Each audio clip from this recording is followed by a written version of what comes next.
இலக்கிய நேயர்களுக்கு வணக்கம். நம்ம இலக்கிய சீரியல்ல இன்னைக்கு என்ன சுவாரஸ்யமா பார்க்க போறோம்னா, இந்த எஸ்எஸ்கே ஜெயிலுக்குள்ள போகணும்னு நினைக்கிறவங்க மறக்காம இந்த வீடியோக்கு லைக் பண்ணுங்க.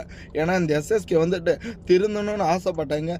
ஆனால் நம்ம இலக்கிய முன்கூட்டியே வந்துட்டு இந்த எஸ்எஸ்கேவோட ஃப்ராடு வேலை எல்லாத்தையுமே வந்துட்டு இந்த கோர்ட்டில் சப்மிட் பண்ணிட்டாங்க. கோர்ட்லேயே வந்துட்டு ஆர்டர் வந்துடுச்சுங்க, எஸ்எஸ்கேவை ஜெயிலுக்கு போடணும், அவங்ககிட்ட விசாரிக்கணும் அப்படின்னு. ஆனால் கண்டிப்பாக பண்ண தப்புக்கு பல நாள் திருட ஒரு நாள் வெளியே வருவாங்க.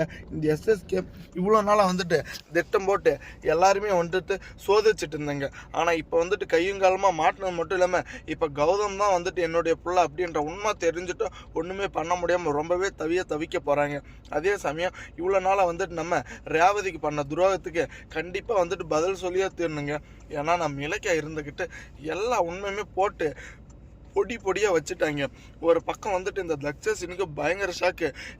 போயும் இந்த இலக்கியா கிட்டேயும் இந்த கௌதம் கிட்டேயும் மன்னிப்பு கேட்குறீங்களே, உங்களுக்கு அறிவு இருக்கா அப்படின்னு. ஒரு பக்கம் நம்ம கார்த்திகம், எதுக்கு நீங்கள் அவங்ககிட்ட போயிட்டு மன்னிப்பு கேட்குறீங்க, அவன் தான் வந்துட்டு நம்ம குடும்பத்துக்கு ஆகாதான்னு தெரிஞ்சிச்சுல, அப்புறம் எதுக்கு அவனை வந்துட்டு பர்த்டே ஃபங்க்ஷனுக்கு இன்வைட் பண்ணீங்க, திரும்ப வந்துட்டு இப்படி ஒரு காரியத்தை பண்ணீங்கன்னு நம்ம கார்த்திகம் கேட்டுட்டு இருக்காங்க.